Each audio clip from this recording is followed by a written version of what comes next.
Los artículos de primera necesidad, absolutamente todo, es decir, es una cadena trágica, la verdad, que no podemos permitirlo. ¿Y cuáles son los argumentos para incrementar la gasolina? Se dice que tenemos que ponerla a precios internacionales. Yo pregunto, ¿nuestros sueldos están a precios internacionales? ¿Por qué comparar el precio de la gasolina con países que no producen petróleo, con nosotros los ecuatorianos que sí producimos? Algún beneficio debe tener el pueblo de que somos un país petrolero. Ahora se han cambiado los contratos petroleros y se ha vuelto al revés. Ahora más del 80% de todo lo que producimos va al bolsillo privado de las petroleras. Por parte del presidente se comparó a Venezuela, que es el único que subsidia la gasolina. No es cierto. En Venezuela existe un subsidio total de la gasolina, lo cual no está bien, obviamente. Se tiene que cobrar por la gasolina. La gasolina de Venezuela era la más barata del mundo y con la crisis inflacionaria ese precio se licuó, es decir, desapareció. En Venezuela le están llenando los tanques de gasolina y no tienen cómo cobrarle, le dan gratis. Obviamente eso no puede permitirse en una economía. Pero a ver, el presidente dice que no hay subsidios en el resto de países. No es cierto. Hay muchos países que son productores de petróleo que tienen precios balanceados, porque, insisto, el subsidio es un mecanismo de ayudar a los que menos tienen. Pensemos en las medidas del día lunes. Se duplica el precio de la gasolina, golpe al pueblo y a la clase media, pero también se disminuyó el impuesto a la salida de capitales. ¿A quién beneficia eso? A los grandes potentados de este país. Se eliminó la declaración anticipada del impuesto a la renta. Eso permite la evasión fiscal. Significa, ¿para quién gobierna este gobierno? Para los ricos, para los grandes empresarios, para los importadores, para los exportadores, para aquellos especuladores económicos, para aquellos que manejan esos famosos capitales golondrina que se llaman. Así es que el pueblo ecuatoriano es hora de que salga a las calles, de que no permitamos más tanto abuso. No votó por esto el pueblo ecuatoriano. El programa de gobierno, el programa económico es completamente neoliberal, es antipopular. Nosotros no votamos por eso, me refiero a los ecuatorianos.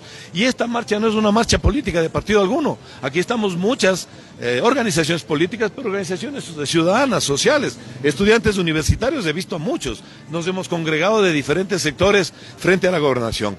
Pero no podemos declinar, y ya que estamos en las calles, lo vamos a hacer hasta que se deponga este decreto o se vaya este gobierno, porque vivimos una dictadura. Es hora de pensar en recuperar la democracia. ¿Cómo tratar de recuperar tanta pérdida de millones que se habla por parte del gobierno anterior? A ver, pérdida de millones del gobierno anterior, pero cada día comprobamos que son más y más mentiras.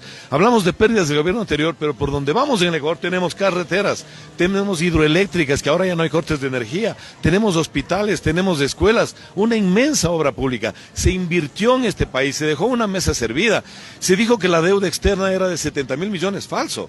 Ellos mismos lo reconocen ahora, que no superó los 40.000, y en 2 años de gobierno de Moreno nos endeudan 14.000 millones de dólares, y no vemos una sola obra. ¿Cuáles son las obras de este gobierno? Borrar el logotipo de Ecuador Ama la Vida, que era una marca país, y poner un árbol de las mentiras. Eso es lo que hace este gobierno mitómano, mentiroso. Aquí manda la banca, la oligarquía, manda la embajada norteamericana. Hemos perdido nuestra soberanía, ya no somos un país digno. El Fondo Monetario es el que nos dice qué es lo que tenemos que hacer en política económica. Esto no puede seguir así. ¿Cómo solucionar este problema de la falta de recursos? Ahora se quitó el subsidio a la gasolina. ¿Cómo tratar de tapar esa recopilación de dinero? Pero miren, son déficits presupuestarios que ellos mismos lo generan.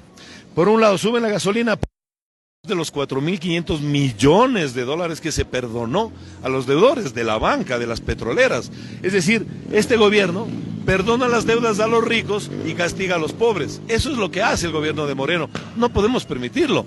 Nos tienen con el cuento de que deudas contraídas, de que el gobierno anterior, falso. ¿Acaso este señor Moreno no fue vicepresidente durante 6 años? ¿Acaso no fue parte del gobierno anterior durante 10 años? ¿Resulta que nunca se dio cuenta de nada? ¿O resulta que es un gran mentiroso y un completo ignorante? Yo personalmente creo que ambas cosas, pero además es una persona de mala fe, que no le importa el pueblo, que lo castiga, al pueblo que votó por él, pensando que iba a continuar con un proceso de transformación, de crecimiento económico. Lamentablemente se ha entregado a la oligarquía, a la banca, a intereses norteamericanos, a la CIA, a la embajada de Estados Unidos. ¿Cómo cambiar esto, Alexis? ¿Con la salida del presidente se volvería al Ecuador que era antes, o con varias reformas? Mire, ahora lo que se trata es de salvar el país.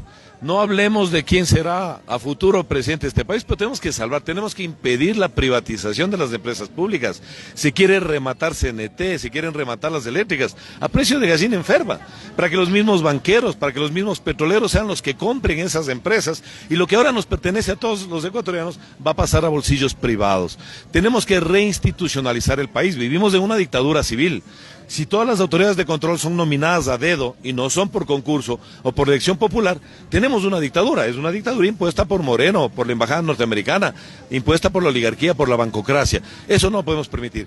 Así es que vamos, que se vayan todos, que se vaya la asamblea, que se vaya el presidente. Convoquemos a elecciones y democráticamente destinemos o definamos el destino de este país. Muchísimas gracias, Alexis. Siempre a